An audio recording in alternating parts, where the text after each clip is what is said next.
반갑습니다. 반갑습니다. 무본편 제34장 34장 한번 읽으시겠습니다. 34 말씀하시기를 대종사께서 고경 한 귀를 인용하사 회복 이루는 요도를 간명히 가르쳐 주셨나니 곧 자성을 떠나지 않는 것이 가장 큰 공부요 응용에 무념하는 것이 가장 큰 덕이라 하심이니라. 또 말씀하시기를 상에 주착한 공덕은 오히려 죄해의 근원이 되기 쉽나니 사람이 다 자식을 가르되 부모에게는 상이 없으므로 큰 은혜가 되듯 복을 짓되 상이 없어야 큰 공덕이 되나니라. 얼근 읽어서는 잘 몰라요.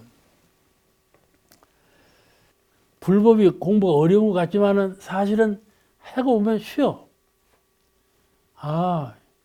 이런 쌍만 떠나지 않으면 되네. 에? 이런 쌍만 떠나지 않으면 되네. 참 공부가 쉬운 것이요. 여러 가지 그냥 공부를 이것저것 다 하고 그냥 머릿속에 꽉 차고 이런 공부가 아니고 전부 소멸해버리고 오직 달관된 탁 깨달은 이런 쌍만을 표준으로 세워서 공부한다면 참 공부가 편하고 쉬워. 편하고 쉬워. 그러니까 제가 늘 말씀드리죠. 이론의 광명, 이론의 자유, 이론의 위력, 이런 그 큰 힘을, 우주 대자연의 큰 거룩한 힘을 갖추기로 노력해 가면 공부가 그리 어렵지 않아요. 재미있고 쉬운 것이 이 공부예요. 자신 있고. 간단하죠? 상담이 어떤 거예요? 간단해. 간단한 거는 하니까 틀림없이 간단한 거야. 어렵게 생각하면 안 된다니까. 그래서 이론상을 보여주신 거야. 이론상 큰 화두예요, 화두. 그러니까 시간만 나면 자성의 공한 자리, 자성의 광명한 자리, 그걸 잃지 말고 찾아 잘 지켜. 그러면 비고 광명한 자리는 둘이 아니죠. 우리가 일을 당해서 심신을 자중할 때에도 그 자중에 얽매이지 말고 비고 광명한 자성을 잘 지키라. 그것이 가장 큰 공부요, 큰 지혜요, 큰 공덕이 되는 것이라. 큰 공덕이 되는 거예요. 또 응용에 무념하는 것이 가장 큰 덕이라. 두 번째는 응용에 무념하는 것이 큰 덕이라 그랬어요. 덕을 말씀 앞에는 큰 공부를 말씀하시고 큰 공부는 무슨 공부가 자성을 떠나지 않는 것이 큰 공부다 이렇게 분명히 가르쳤어요. 잊어버리면 안 돼. 말할 때나 생각할 때나 행동할 때나 잠잘 때나 언제든지 자성을 떠나지 않는 것이 큰 공부다 가르쳐. 그 두 번째는 덕을 가르쳐. 덕, 은혜. 사람 복이 있어야 되잖아. 복이 있어야 돼. 이 복을 준비하는 거, 그걸 가르쳤어. 큰 덕을 준비하는 공부, 그거는 응용에 무념하는 것이 큰 덕을 쌓는 거다. 응용에 무념하는 것이. 응용이라는 것은 마음이 경계를 당해서 마음을 쓰는 거, 그걸 응용이라고 그래요. 마음이 경계를 당해서 이론상 법을 써. 그 응용이야. 내가 이론을 이론상의 진리를 깨치고 있는데, 이론상의 진리를 믿고 있는데, 내가 심진간에 경계를 당했을 때 그 믿고 있는, 깨달은 바 있는 이론상을 써. 아시겠죠? 응용이라. 이걸 응용이라고 해요. 마땅히 일을 당해서 응하여 쓴다. 그 말. 응용. 그렇게 응용을 했는데, 응용하고 무념하는 거. 아시겠죠? 응용하고 응용하는데 마음이 집착하지 아니하고 분별해서 거기 얽매인 바가 없이 무념하는 거. 아시겠죠? 다시 말씀드리면 상에 머물지 않는 거. 내가 이렇게 응용했었구나. 이런 상에 머물지 않아. 그것이 큰 덕이다. 그 말이에요. 그러니까 쉽게 말하자면 내가 세상을 위해 은혜를 베풀어. 정신, 육신, 물질로 은혜를 베풀어. 무엇인가 은혜를 심어. 이 사람한테도 심고 저 사람한테도 심었는데 심었으면 그건 덕이 돼야. 그렇죠? 우리는 세상에 이 사람한테도 은혜를 심어놓고 이 사람한테도 은혜를 심어놓고 어디든 다 은혜만 심어놨어. 그럼 받을 건 은혜밖에 없어. 그러면 내가 천하만사에 공덕을 많이 심었다 이런 거죠. 그런데 그건 공덕은 분명히 공덕이지만은 덕이지만은 마음 가운데 덕을 심었다는 상을 갖지 말아라. 그것이 큰 덕이 되나니라 그 가르침이야. 이게 부처님의 가르침이야. 상을 갖지 말아라. 네가 덕을 심고 은혜를 베풀었다는 관념과 상을 갖지 말아라. 그걸 가지면 그게 죄회가 될 수가 있다. 그 영 반대로 죄회가 될 수가 있고 진급을 할 수가 없어. 더 이상을 할 수가 없어. 그러니까 상을 갖지 말아라. 그 상 갖지 않아야 오히려 더 큰 덕을 네가 갖출 수가 있다. 세상에 심은 덕이라는 것은 커도 마음의 심덕과는 바꿀 수가 없어. 열애께서 갖고 있는 덕량과는 비교할 수가 없는 덕이다 그 말이에요. 그러니 열애의 덕을 네가 놓치고 어찌 세상의 덕을 취할까 보냐. 세상에 많이 덕을 심었다 할지라도 열애의 덕성은 잃지 말아라. 그런 교훈이셔요. 이해가 되시죠? 그러니까 모든 것이 마음에 다 갖춰져 있어. 여기서 덕이라는 것은 우리가 심신작용을 해서 은혜를 심고 도움을 베푸는 것이 덕인데 모든 덕 가운데 가장 큰 덕이 무엇인가 그럴 때 큰 덕이 무엇인가 할 때 그 은혜를 베풀고 덕을 베풀었을 때 그 베풀었다는 관념을 잊어버려. 상을 갖지 않아. 그것을 가장 큰 덕이라고 이른다. 그 부처님이 가르치시며 어떤 사람이 세상에 덕을 지을 때 복을 쌓을 때 내가 복을 지었다. 복을 지었으면 복을 지었다고 알고 있는 것이지. 그런 것이 복 짓는 것인데 그런 재미로 복 짓는 것이지. 그렇지 않아. 내가 복을 짓고 내가 이만큼 복을 지었구나. 이런 기쁜 마음으로 복을 짓는 것 아니에요. 그런데 부처님께서는 그 복이 가장 큰 복이 아니니라. 그 복 지었다는 관념과 상을 없애버려라. 그래야 가장 큰 복을 네가 얻을 수가 있나니라. 그리 가르친 거예요. 얼마나 거룩한 가르침입니까? 부처님이 아니시면 누가 이런 가르침을 주겠어요? 그러니까 천지가 만유의 은혜를 베푼 후에 이거는 그 체본이 법신불 사금께서 천지께서 모든 방향으로 은혜를 베풀지. 사자는 사자대로 살게 하고 사람은 사람대로 살게 하고 감나무는 감나무대로 살게 하고 파도는 파도대로 물결을 치게 하고 모든 만상만유에게 은혜와 위력을 베푸시되 그 베풀었다는 관념과 상이 없거든. 그렇잖아. 그래 천지의 덕이 대덕인 거야. 그래 천지의 은혜가 무상의 은혜거든. 그래야 우리가 천지의 은혜를 신앙하는 거야. 아시겠죠? 천지은, 부모은, 동법은, 법률은 네 가지 은혜는 상대가 없는 은혜예요. 은혜라고 말할 수 없는 그런 상대가 끊어진 은혜다 그 말씀이죠. 그래 우리는 신앙의 대상으로 사실적인 대상으로 섬기고 있다 이 말이에요. 그와 같이 우리도 실제로 생활을 할 때 천지처럼 은혜를 베풀고 덕을 심되 덕 베풀었다는 생각과 관념을 상을 갖지 말아라. 그러는 가운데 오직 베풀기만 해라. 갚아주는 건 사은께서 갚아주니까. 내가 생각 안 해도 갚아주는 거 사은께서 갚아주죠. 갚아주는 거 걱정하지 말라. 그 말이에요. 그러죠? 또 본문에 말씀하시기를 상에 주착한 공덕은 오히려 죄의 근원이 되기 쉽나니 말씀이요. 상에 집착하면 오히려 그것이 거꾸로 뒤집어져 죄회가 돌아올 수가 있다. 그죠? 이론상 소문에 은생의 해, 해생의 은. 은은 어디서 돌아오는가? 해에서 돌아오고 해는 어디서 오는가? 은혜에서 돌아온다. 이런 말씀과 같은 거예요. 은혜는 꼭 은혜로만 오지 않아. 은혜에서 해가 올 수가 있어. 아시겠죠? 이같이 관념과 상을 가지면 해로 뒤바뀔 수가 있다. 그러니까 관념과 상을 갖지 말아라. 네가 관념과 상을 갖는 것은 손해보는 거다. 그래 큰 마음 가질 수가 있겠죠? 그러보죠. 누가 이해했어? 창타고님이 돼서. 그런 재미야. 우리가 그런 재미로 사는 거예요.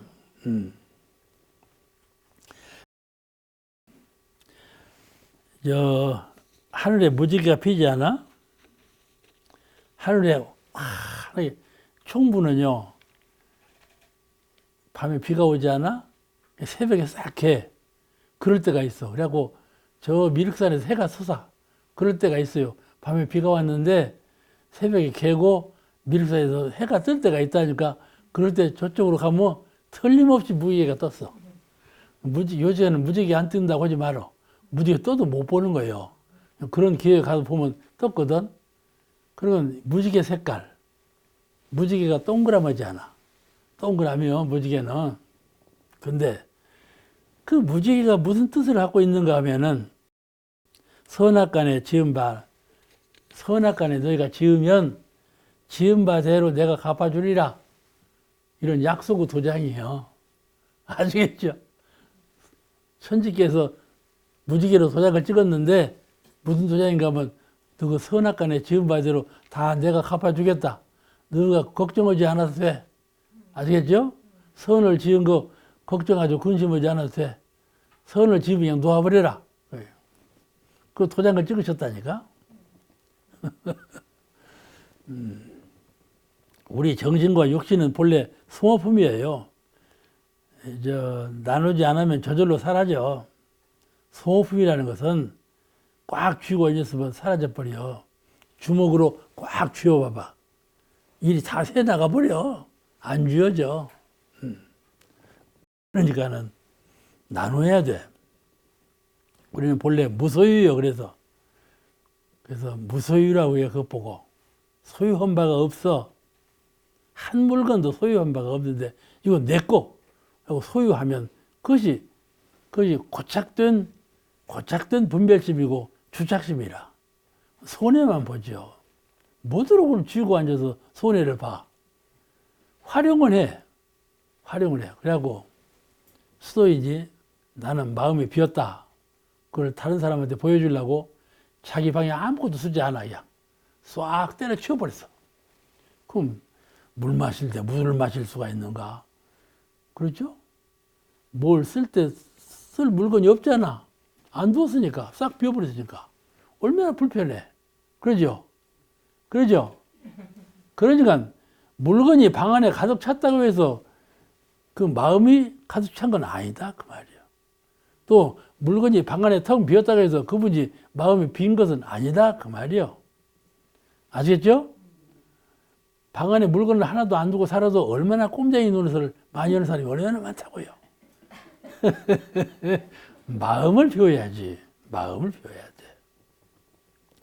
그래서 해탈의식으로 텅 빈 마음이 중요한 것이요.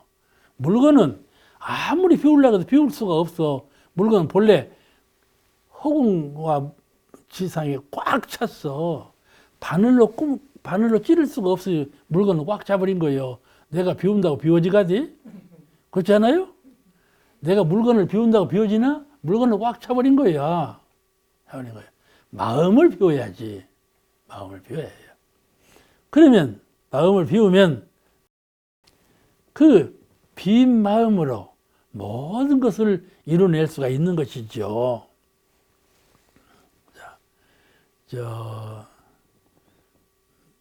그래서 우리는 본래 무소유예요. 그래서 참된 나는 나의 정신, 육신, 물질로부터 해탈한 그런 마음의 자유와 광명 그 성품 그 자리뿐이에요.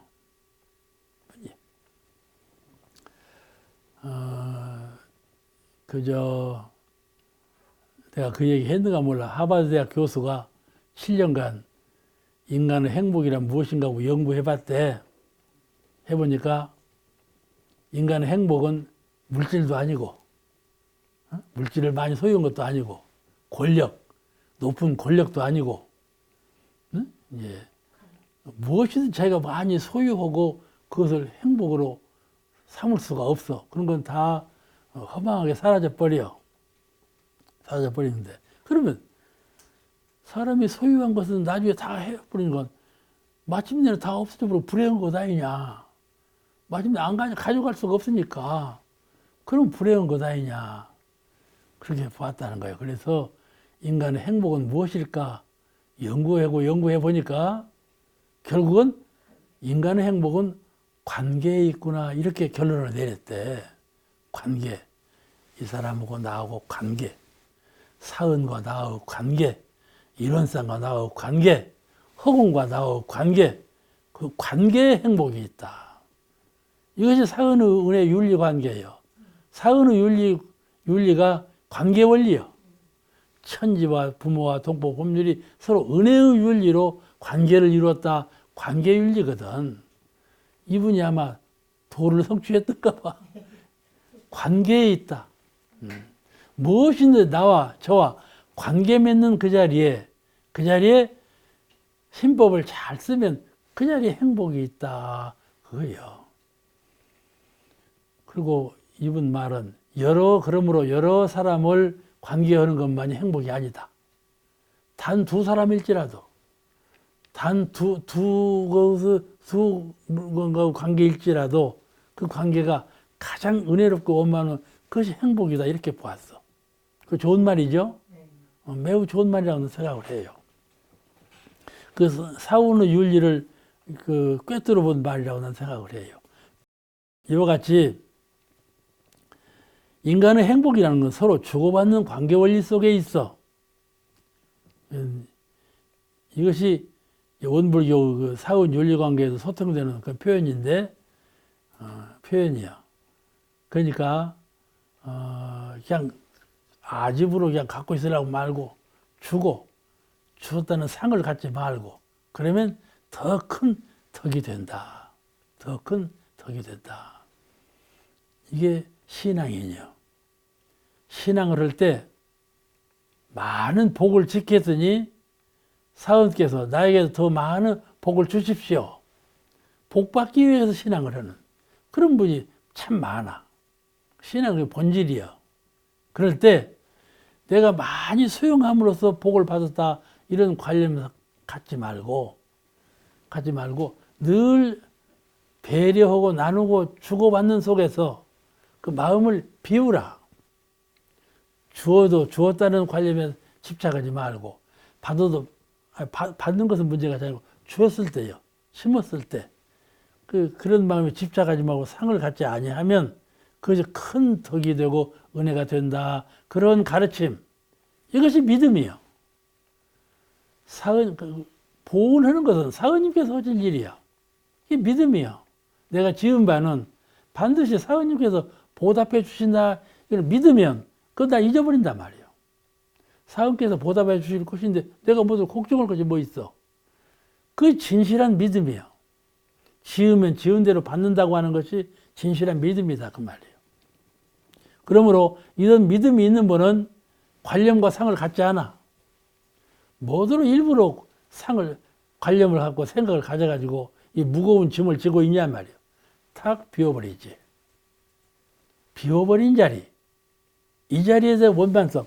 비워버린 자리는 비워버린 것이 아니라 광명과 자유와 위력으로 가득 찬 그런 원만히 부족한 그런 자리인 것을 잘 믿고 우리가 수행해 갈 때에 심념으로 삼으면 그분은 큰 덕을 이룬 분이라 그렇게 말할 수가 있어요. 인도품 17장에 이런 말씀이 나와요. 구타원님께서 이공주님 아시죠? 구타원님께서 가난한 사람에게 좀 도와줬어. 그랬더니 가만히 꼴을 보니까 그 다음부터는 이 사람이 와서 집 일을 도와주는데 그냥 헌신적으로 해. 그냥 몸을 다 바쳐서 해. 그래서 그렇구나. 복을 지으니까 저렇구나. 그 대종사님께서 살았다니까. 대종사님. 제가 이번에 어떤 사람한테 가난한 사람한테 복을 좀 지었더니 나중에 보니까요. 그 사람이 그냥 몸을 생각하지 않고 그냥 헌신적으로 일을 해주는 걸 보고 참 복은 지을 것이로구나. 그런 마음, 그런 것을 깨달았습니다. 그렇게 보고 말씀을 드렸어. 그 칭찬을 받을 줄 알았지. 근데 대무사님께서는 그렇게 칭찬을 안 하시고 그대가 복을 지어서 복 받는 것만 알았지. 복을 짓고도 복을 돌아오지 아니하고 죄회로 돌아오는 걸 모르는가? 이렇게 말씀하신 거야. 왜 그런 거니? 복을 지어놓고 내가 복을 지었더니 저렇게 하는구나. 그럴 때 만약에 복을 지었는데 저렇게 안 하고 배신해 봐봐. 얼마나 그 사람 미울 거예요. 저런 빌어먹을 놈. 미울 거다니. 그러면 죄가 되지. 미운 마음이 나가지고 미워하니까 복을 지어놓고 죄가 된다니까. 그것이 다 마음 차용에 있어. 마음을 비우면 사은께서 복을 갚아주시는데 마음을 비우지 않고 상을 갖고 있으면 그것이 죄로 변할 수가 있다니까. 그죠? 그러죠? 그러지 상을 갖지 말라. 상을 가지면 그것이 변해. 경계에 따라서 변해. 그러니까 텅 비워서 진리의 본래 자리를 잘 수용하라. 그런 부처님의 말씀이셔요. 공부하기가 퍽 어렵지만은 이 공부가 불교 그 진실한 묘한 법이에요. 이런 법을 잘 체득해서 공부를 해야 돼. 그래서 복을 질 때 상없는 복을 지으라 그 말씀이에요. 그래서 금강경에 4가지 상만 떼면 곧 열애니라. 이 얼마나 훌륭한 말씀인가요? 4가지 상만 떼면 곧 부처님이다. 우리가 그 부처님이 누구신가 할 것이 아니라 나는 어찌해서 부처님이 못 되는 거 어쩔 것이 아니라 4가지 상을 떼버려. 상을 한 번만 떼는 것이 아니고 자꾸 상을 떼는 공부를 자꾸 하면 나중에 상이 안 생겨. 이렇게 해서 상을 떼는 공부를 지속적으로 해 나가면 바로 열애 공부를 하시는 분이라 그 말씀이죠. 그래서 지혜와 복락의 공덕은 아무리 커도 열애와 바꿀 수는 없어. 세상에서 우리는 지혜를 닦는 공부를 많이 하지요. 복을 쌓는 덕도 많이 심죠. 은혜를 심고 공부를 해서 지혜를 닦고 있는데 세상에서 하는 지혜 닦는 공부와 복을 심는 그 복덕이 열애와 바꿀 수는 없다 이 말이에요. 열애는 그런 지어놓고 상이 없는 마음이 열애죠. 아시겠죠? 근데 우리는 지은 대로 국집에 있다. 그 지은 바대로 상을 갖지 말고 상을 떼서 열애가 되어라. 그 열애와 그 지은 바를 열애와 바꾸지 말아라 그 말이에요. 이게 항상 마음 가운데는 열애의 심경을 갖추라 그런 법문이에요. 무본편 제35장 무궁한 복락의 원인, 무궁한 복락의 원천에 대한 말씀인데 한번 본문을 읽으시겠습니다. 35 말씀하시기를 무진장의 보고가 다른 것이 아니라 안으로 3대력이요 밖으로 무념 공덕이니 이 2가지가 무궁한 복락의 원천이니라. 세상에 무궁한 복락도 있을까요? 복락은 쓰면 사라지는 건데 써도 사라지지 않는 무궁한 복락. 오늘은 이 무궁한 복락의 원천에 대해서 말씀하셨는데 세상에 부자가 많은데 어떤 사람이 세상에서 큰 부자라고 그럴까요? 그 사람 큰 부자다 할 때 어떤 사람을 큰 부자라고 해요. 재벌을 큰 부자라고 그러죠. 재벌 다음에도 여유 있게 사는 사람 큰 부자라고 그러고 부자라고 그러는데 세상 사람들이 말하는 큰 부자라는 것은 유형, 형색이 있는 물질을 많이 소유한 그런 사람을 큰 부자라 그렇게 말하잖아요. 근데 불가에서는 그렇게 말하지 않고 사막으로 수행한 3대력 소유자, 3대력을 갖춘 사람, 그 사람을 큰 부자라 그렇게 말을 하죠. 3대력을 갖춘, 마음으로 3대력을 갖춘 사람이 부자다. 그러니까 마음 공부를 할 줄 모르는 사람은 의미를 모르죠. 부자라는 것은 물질로 크고 작고를 나누어서 말하는 것이 큰 부자, 작은 부자인데 오히려 정신을 가지고 부자라는 말을 하니까 그건 이해가 안 되는 말인데 오늘 그에 대한 말씀이에요. 내가 과연 나는 부자인지 부자아인지 누구나 다 나는 부자가 아니다. 이렇게 말을 해요. 나는 부자가 아니다. 비교해서 나는 다른 사람들이 훨씬 더 많은 재산을 소유하고 나는 재산이 부족한 사람이다. 이렇게 생각을 하거든요. 근데 그 생각을 깨버리는 거야. 정신적인 3대력 유무를 가지고 부자라 말하지 물질적인 여유를 가지고 부자라 말하지 않는다. 그런 뜻이죠. 이해가 되시죠? 기독교에서는 마음이 가난한 자가 큰 부자다. 그렇게 말을 해요. 마음이 가난한 자. 이 3대력의 불보살은 3대력을 갖춘 불보살은 심신작용을 통해서 쉼없이 복락을 생산하거든요. 쉼없이 복락을 생산해요. 그러니까 무진장이죠.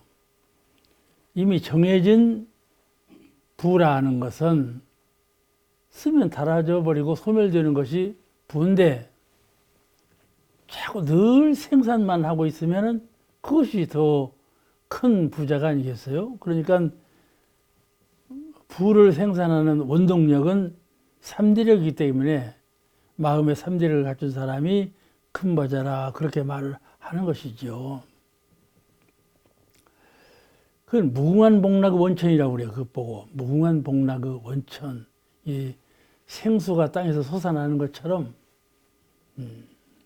이게 방죽이 있으면은 생수가 솟아나지 않는 방죽은 시간이 가르면 다 말라버리잖아요. 근데 샘물 속에서 솟아나는 샘이 있으면은 아무리 작은 샘일지라도 그 방죽은 마르지 않거든요. 이게 무진장이라면 써도 마르지 않아. 그 말씀이에요. 3대력을 갖추고 있으면은 그 복락은 써도 마르지 않는 복락이다 말이죠. 그래 이 말씀을 서품 17장에서 이렇게 말씀하셨어요. 우리는 복락을 수용하다가도 못하게 되면 할 수 없는데 복락을 수용하다가 못하게 되면 복락이 없으니까 할 수가 없지요. 없는데 부처님께서는 못하게 되는 경우에 복락을 다시 오게 하는 능력이 계시며 부처님은 복락이 다 쓰고 없을 때 또 복락을 창출해내는 그런 능력을 갖고 계신다. 그러니까 무진장한 복락을 갖추신 것이죠. 우리는 지혜가 어두워졌든지 밝아졌든지 우리는 지혜가 어두워지든지 밝아지든지 어두우면 어두운 대로 밝으면 밝은 대로 그렇게 사는데 부처님께서는 지혜가 어두워지면 밝아지는 밝게 하는 사람은 지혜가 어두워지면 어두운 대로 사는데 부처님께서는 지혜가 어두워지면 밝게 하는 능력이 계시며 그러니까 사람은 해가 지면 어둡지 않아요. 어둡게 살 수밖에 없는데 부처님은 그렇게 하지 않는다. 사람은 지혜도 해가 지면 어두워지는 것처럼 사람의 지혜라는 것은 어두워져요. 밝다가도 어두워지고 어두워졌다가도 밝아지는 것이 사람의 지혜인데 밝은 지혜는 항상 밝은 것이 아니고 어두워진다고 말씀이요. 그러니까 내가 늘 말하는 것이 이론의 광명을 늘 표준 삼아서 공부를 하되 그 공부심이 좀 소멸되면 바로 이론의 광명이 소멸되어 버린단 말이죠. 사라져 버려. 그런데 부처님께서는 지혜가 사라질 때, 어두워질 때 다시 밝게 하는 능력이 계신다. 또 우리는 그렇게 그와 같이 이와 같은 부처님의 능력을 우리는 3대력이라고 그렇게 말한다. 복락이 사라지면 복락을 다시 오게 하고 지혜가 어두워지면 다시 지혜를 밝게 하고 이런 능력이 계시는데 이런 능력을 3대력이라고 말한다. 이 3대력이 무진장한 보고이다. 보고라는 말은 보배스러운 창고다 그 말이에요. 이 능력이 3대력이야. 여러분 어쩌니까? 누가 나에게 당신은 부자요 가난이요? 아니 나는 가난해. 다 그렇게 대답을 해요. 비교해서 나보다 훨씬 부자가 많이 사는데 왜 내가 부자야? 나는 참 아쉽게 살아. 이렇게 대답을 100이면 100 다 그렇게 대답을 해요. 부자도 그렇게 대답을 해요. 부자도 나는 가난하다 이렇게 생각을 해요. 더 부자가 되려고. 그러니까 모두가 다 그렇게 가난한 입장에서 살기 때문에 그냥 허덕거리죠. 숨을 허덕거려. 이러면서 인생을 살아요. 그런데 부처님께서는 그렇게 생각하지 아니하시고 3대력을 기준해서 그 3대력이 부를 생산하는 보고이기 때문에 물질적인 유무에 따라서 부자이고 가난하고 이렇게 평가하지 아니하고 마음의 3대력을 갖췄는가 갖추지 못했는가에 따라서 부자인가 가난한가 나눠진다. 왜냐하면 3대력이 부를 생산하는 원천수이기 때문에 그렇다. 그런 말이죠. 옛날에는요. 빨래를 할 때 흐르는 물에 빨래를 했어요. 요즘에 저 사람들이 물어봐요. 저는 정남으로 사니까 인사는 빨래를 어떻게 해? 그래요. 내가 늘 옷을 정결하게 입는 편이거든요. 그러니까 물어보는 거예요. 빨래를 어떻게 하냐고. 나는 비서가 빨래 한다고. 비서 이름이 누구야? 조정준이다. 그렇게 대답을 하죠. 근데 실은 빨래는 세탁기가 하잖아요. 세탁기가 하는 거예요. 요새는 부지런만 하면 깔끔하게 입을 수가 있어요. 옛날 사람들은 빨래를 흐르는 물에 나가서 했어요. 근데 인도에 가서 보면요. 빨래를 아주 묘하게 해요. 어떻게 하는 거니? 흐르는 물에 나가서 빨래하는 건 한국 사람하고 마찬가지인데 그 사람들은요. 한국 사람들은 빨래를 이렇게 돌로 밀어가지고 빨래 하잖아요. 그 사람들은 그렇지 않아요. 빨래 물을 적셔갖고 위로 팍 올려요. 그 빨래가 말이죠. 위로 빵듯이 서요, 이렇게. 빨래 이렇게 위로 올리면 빨래가 빵듯이 쓴다니까, 물 묻은 빨래가. 그것을 바위에다 딱 때려요. 하고 또 올리고 때리고 또 올리고 때리고 그렇게 빨래를 해요. 빨래를 돌에 두드려도 빨래를 빠는 거야. 참 묘하다. 그 비법이 있겠는데 저런 아주 그 기술이다 생각을 했어요. 그때 제가 지금 한 31년 전에 인도를 갔었는데 그렇게 하더라고. 그래서 저는 또 어릴 때 도리깨질을 했거든요. 콩에다가 도리깨질을 했어요. 근데 다른 사람들은 그 농부들은요 이렇게 딱 때리고 떡떡 이렇게 때리거든요. 나는 그렇게 못하고 뺑뺑 돌려가면서 때렸단 말이에요. 이렇게 돌려가면서 때리다가 나도 해봐야 되겠다. 기술을 배웠죠, 이게. 그래서 핵 올려가지고 반대로 딱 꺾어갖고 때리라 이거야. 이렇게 하고 바로 꺾으면 안 되고 올려가지고 반대로 딱 꺾어갖고 때리면 팍팍 쓴다 이거예요. 해보니까 돼야. 빡 하게 돼야. 이것이 비법이라. 도리깨를 탁 세웠을 때 도리깨 발이 하늘로 팡팡이 서. 그놈을 때리거든.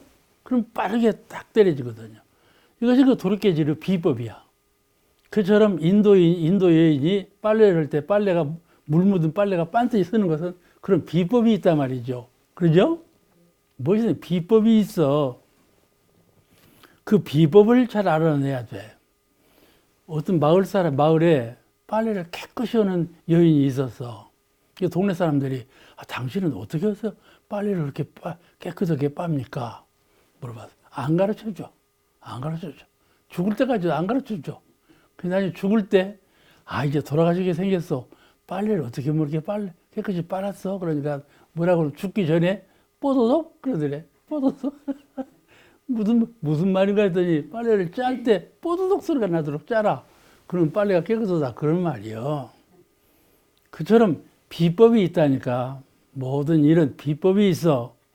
이같이 부자가 되는 데에는 비법이 있는데 그 비법이 수양, 연구, 취사, 마음을 수양, 연구, 취사, 삼학에 부합되게 쓰면 그것이 부를 창출하는 묘법이다 그 말이죠. 서양 사람들은 욕심으로 하고 싶은 뜻으로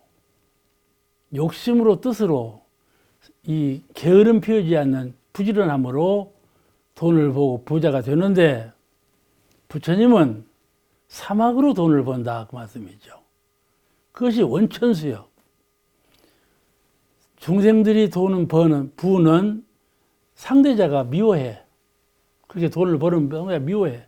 그리고 상대가 생겨가지고 다른 사람 물건을 자기가 분해 없이 착취하거나 다른 사람 노동을 착취하거나 다른 사람의 부를 뺏어오거나 그런 방식으로 법을 어기고 돈을 벌거나 그런 방식으로 돈을 벌어. 그렇죠? 수고 없이 돈을 버는 사람들이 참 많아.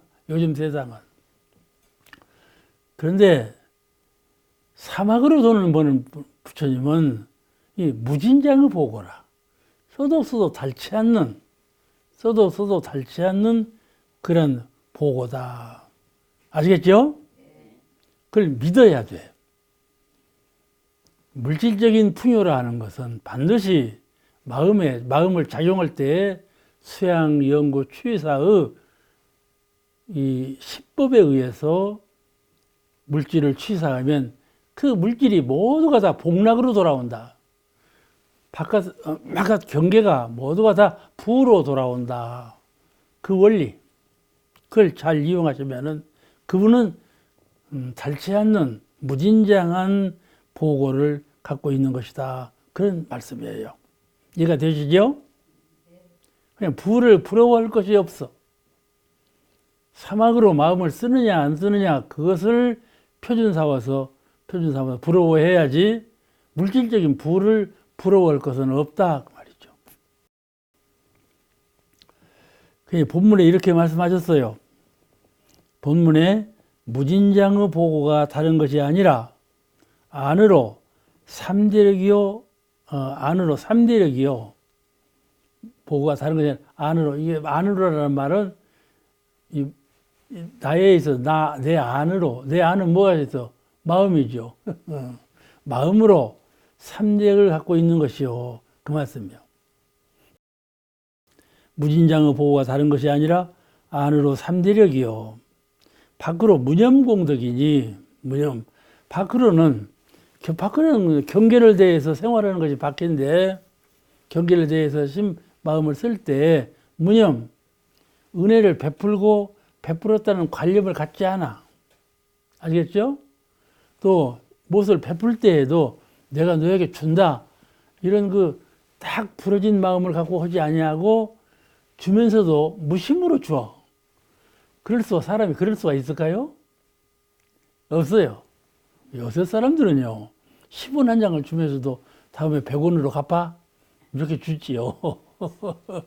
뭔 일 하나 시키고도 금방 한턱을 내라고 그러지 않아요? 그게 보수를 다 바라보고 하는 것인데 그러지 아니하고 줄 때 내가 여유가 있어서 줄 때 배려할 때 나는 있는데 저는 없고 나는 즐거운데 저는 고통스럽고 그럴 때 고통스러운 사람을 빈곤한 사람을 억울한 사람의 입장에 있는 사람을 도와줄 때 배려할 때 어떤 보수를 바라지 아니하고 보답을 바라지 아니하고 그냥 베푸는 마음 그 마음으로 베풀라 그 말이죠. 그러니까 이것이 무진장의 보고다. 사람들은 은혜를 베풀 때 반드시 그가 갚을 것을 생각하면서 주어. 또 무엇을 베풀 때 그런 베푼다는 마음을 가지고 베풀기 때문에 다음에 어떤 경우에는 아유 베풀어도 소용없네. 베풀지 않고자 하는 마음이 나. 그죠? 그런데 그 신법 표준이 어디서 나오는가 하면은 천지가 지수화풍의 은혜로 만물에게 은혜를 베풀 때 그런 관념과 상을 갖지 않고 은혜만 베푼다 이 말씀이죠. 그렇잖아요? 그렇죠? 이걸 무념공덕이라고 해요. 천지는 우리는 공기가 있어야 마시면서 살 수가 있고 물이 있어야 마시면서 살 수가 있고 곡식이 있어야 먹으면서 살 수가 있는 것인데 그런 곡식과 물과 공기를 베풀 때 베푼다는 상이 없이 베풀어. 그렇기 때문에 천지은이죠. 왜 신앙 대상이 되는 천지은이 된다 그 말씀이죠. 그 상이 없는 은혜예요. 그와 같이 그런 은혜는 마르고 닳지 않아. 끊임이 없는 은혜이시다 그 말씀이에요. 변하질 않아. 천지 은혜는 변함이 없는 은혜예요. 그런데 사람이 베푸는 은혜는 속에 상을 가지고 관념을 가지고 보답하기를 바라는 마음으로 베풀기 때문에 그 마음은 변한다 그 말이죠. 변해서 무진장한 써도 닳지 않는 은혜가 되지 않아. 항상 마르고 닳아버리고 소멸되는 은혜가 된다 그 말이죠. 그러니까 기왕에 복을 베풀면서 보답하는 것은 사은께서 하시는 일. 내가 베풀 때 베푸는 것은 무심으로 베풀면 그가 나에게 보답하는 것은 사은께서 하시는 일. 이렇게 믿어버린다는 말이죠. 이것이 신앙이에요. 아시겠죠? 우리가 신앙 하는데 늘 숭배하고 기도하고 이게 숭배의 대상으로만 모시고 나 구해주세요, 나 살려주세요 하는 대상을 믿음이라고만 말하지 아니하고 내가 심신작용을 할 때 이렇게 심장을 할 때 상을 갖지 않고 해. 그거는 보답으로 돌아오는 것은 사은께서 하시는 일이다. 이 믿음, 이 인과에 대한 믿음, 이것이 신앙이란 말이죠. 신앙이라는 것은 인과문인데 인과에 대한 믿음, 이것이 진실한 신앙이에요. 이 신앙이 있으므로 우리는 무심으로 베풀 수가 있는 거예요. 무심으로 베풀 수가 있어. 이런 신앙심이 없으면 무심이 안 되죠. 내가 주어도 주는 녀석이 안 갚으면 어떻게 할 거야? 계약서를 쓰자. 계약을 안 될 때 어떻게 할 거야? 이렇게 많은 생각을 하고 준단 말이에요. 그러니까 그런 복락은 마르게 돼. 이렇게 가르치신 거예요.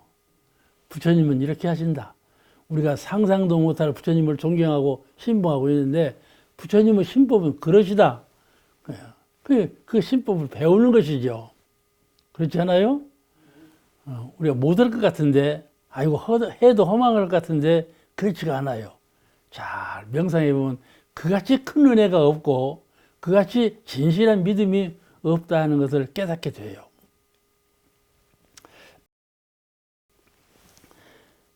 그런데, 안으로 삼대력이요. 무진장의 보고는 다른 것이 아니라, 안으로 마음의 삼대력이요.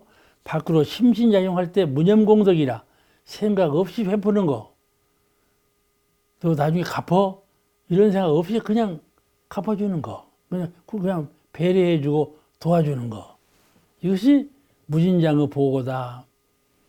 배려해줄 때 생각을 가지고 배려하면 끊어지는 힘이 있어. 근데 생각 없이 무념으로 베풀면 끊어짐이 없어. 늘 베풀게 돼. 또 베풀고 이렇게 돼. 천지가 바람을 일으키되 늘 일으키고 해서 대중에게 공기 호흡을 할 수 있고 나무를 흔들어서 살리게 하는 것처럼 그렇게 된다 말씀이죠. 그러한 무념으로 하는 공덕을 배우라. 이것이 영원불멸의 복락이에요. 영원 아무리 써도 닳지 않는 복락이라는 것은 이런 복락이라 그 말씀이죠. 우리가 진리를 신앙하고 인과를 믿는 것은 이런 복락을 채받아서 내가 그렇게 함으로써 나도 영원 무궁한 무진장의 은혜 생활을 할 수 있는 그런 길을 자꾸 탐색해 나가기 위해서 신앙생활을 하는 거니까 이게 이념적인 말이 아니고 실제적인 말이니까 이렇게 함으로써 무진장 보고 은혜 생활을 할 수가 있다. 그런 가르침을 주신 것이에요. 이렇게 사람이 행복하게 사는 것은 두 가지 조건이 있어요. 하나는 안으로 마음에 용심법이 있는 행복이고, 마음 쓰는 법, 용심법, 마음 쓰는 법. 그 사람은 마음을 쓸 때 욕심으로 쓰지 아니하고 즉흥적으로 경계에 부딪혀서 즉흥적으로 마음을 쓰지 아니하고 법에 의한 용심법에 의해서 마음을 쓰는 법에 의해서 마음을 쓴다. 그런 용심법으로 쓰는 사람이다. 그런 행복이고 마음을 쓸 때 용심법에 의해서 마음을 쓰는 행복. 그런 행복의 조건이 하나가 있고, 또 하나는 밖으로 몸에 있어서 은혜 생활의 신법, 은혜 생활의 행복이에요. 그러니까 이 행복의 조건이 둘이 있는데, 하나는 마음을 쓰는 행복, 마음을 법에 의해서 쓰는, 용신법에 의해서 쓰는 행복, 그 행복 하나가 있고, 둘은 은혜 생활, 은혜를 베풀어서 생활을 은혜롭게 해. 생활을 은혜롭게 해. 인연으로 보나, 수용하는 물질로 보나, 생활하는 명예로 보나, 모든 것으로 보나 은혜의 생활을 해. 해도 그 생활을 하지 아니하고 피해를 입지 않는 생활을 하는 거다. 그런 것이 행복이다 말이죠. 그러니까 형상 없는 마음의 용신법에 의한 행복, 둘은 형상 있는 생활을, 은혜 생활을 할 수 있는 행복. 알겠죠? 이 둘을 행복의 기준이라 그런다고 말이죠. 다 아는 얘기요. 내가 오늘 철학적으로, 논리적으로 구별해서 말하니까 그러지, 다 아는 얘기인데, 행복은 이렇게 두 가지 조건이 있어. 그러면 그 마음에 있어서 용신법의 행복이라는 건 뭐냐? 무엇이 용신법의 행복이냐? 이렇게 물었을 때 어떻게 대답할 것인가? 밖으로부터요, 돌아오는 경계가 순역으로 돌아와. 하나는 은혜로운 그 경계로 돌아오는 것이 있고, 하나는 해로운 경계로 돌아오는 것이 있고, 이게 순역, 순경과 역경 두 경계로 나에게 경계가 돌아와요. 그럴 때에 뭐 순경을 당했다거나 역경을 당할 때에나 항상 그 심경이 원망구족으로 너그럽게 포용을 해. 순경도 포용하고 역경도 포용하고 너그럽게 원망부족하게 포용을 해. 받아들여. 그래서 받아들이고 잘 소화를 해. 어떻게 잘 소화하느냐? 3대력의 신법으로 잘 소화하는 거야. 역경과 순경이 나에게 돌아오는데 그 돌아오는 것을 내가 3대력으로 잘 소화한다 그 말이에요. 그리고 거기서 행복이 나오는 것이죠. 알겠죠? 사람에게는 역경과 순경이 있어. 그 순경이 역경이 나에게 돌아올 때 그 역경으로 받아들이지 아니하고 3대력의 신법으로 잘 소화를 하면 그 역경이 은혜로 바뀌어져. 저 바다를 한번 봐봐요. 바다는 제일 평평한 바다이지만은 그 끝자락은 항상 파도가 일어. 파도가 일어. 그리고 파도가 덥석 하면서 뭘 가져가냐면 육지의 쓰레기를 가져가. 알겠죠? 파도가 딱 치면서 육지에 있는 쓰레기를 가져가. 또 딱 치면서 쓰레기를 가져가고 그러지 않아. 그죠? 파도가 그렇게 육지의 쓰레기를 전부 가져다가 정화시켜. 그러니까 사람이 사는 거야. 만약에 바다에 파도가 쓰레기 처리를 안 해줘 봐봐. 확 막혀서 사람은 못 살아요. 다 그걸 갖다 소화를 해주니까 그렇죠. 그러면 바다는 일제 생명의 온천수가 되는 거예요.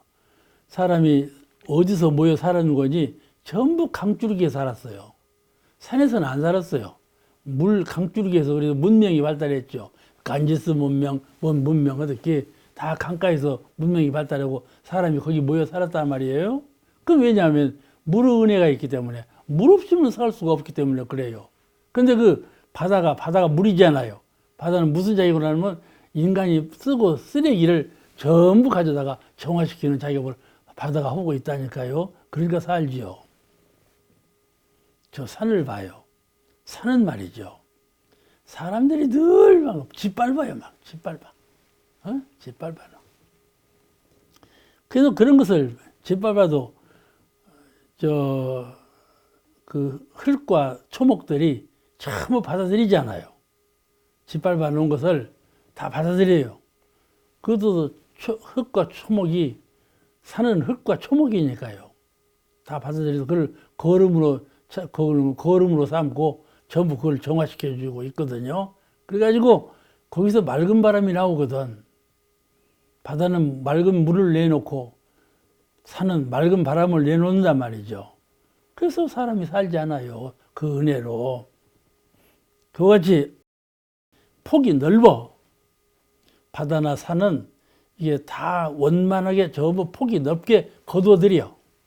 사람도 그런 신법을 받으라 이 말이죠. 역경과 순경이 내 바깥 세상에 꽉 나에게 돌아오고 있는데 그것을 바다처럼 산처럼 다 받아들여. 받아들이면 쓰레기통이 되냐? 그것이 아니고 3대력으로 수양력 어디다 쓸 겁니까? 거기다 써야지. 연구력 어디다 씁니까? 거기다 써야지. 취사력을 어디다 씁니까? 거기다 써야지. 수양력, 연구력, 취사력 3대력으로 그 역경과 순경을 잘 소화를 해. 받아들여갖고 누가 옆에서 말을 해요. 싫은 소리를 해요. 그만둬. 듣기 싫어. 그러면요. 그 좋은 인연관계 되겠어요? 안 되는 거예요. 싫은 소리 해도 가만히 받아들여. 그 쓴소리에 약이 있다니까요. 받아들이는데 그거를 소화할 때 어떻게 소화하느냐. 소화를 못하면 얹혀가지고 체해가지고 병나요. 그 마음에 괴롭이 되고 병나. 근데 3대력으로 소화를 한다니까. 수양으로 받아들이고 영구로 이해를 하고 취사로 건네면 주고받으면 그 역경이 순경으로 변한다니까. 해독이 은혜로 변하고 이것이 3대력의 역할이거든요. 이런 3대력으로 은혜를 이뤄낸다 이 말이죠. 이 3대력이 그러므로 무진장의 보고다 그 말이에요. 은혜와 화해와 참 평화라 하는 것은 3대력으로 이뤄내는 것이다.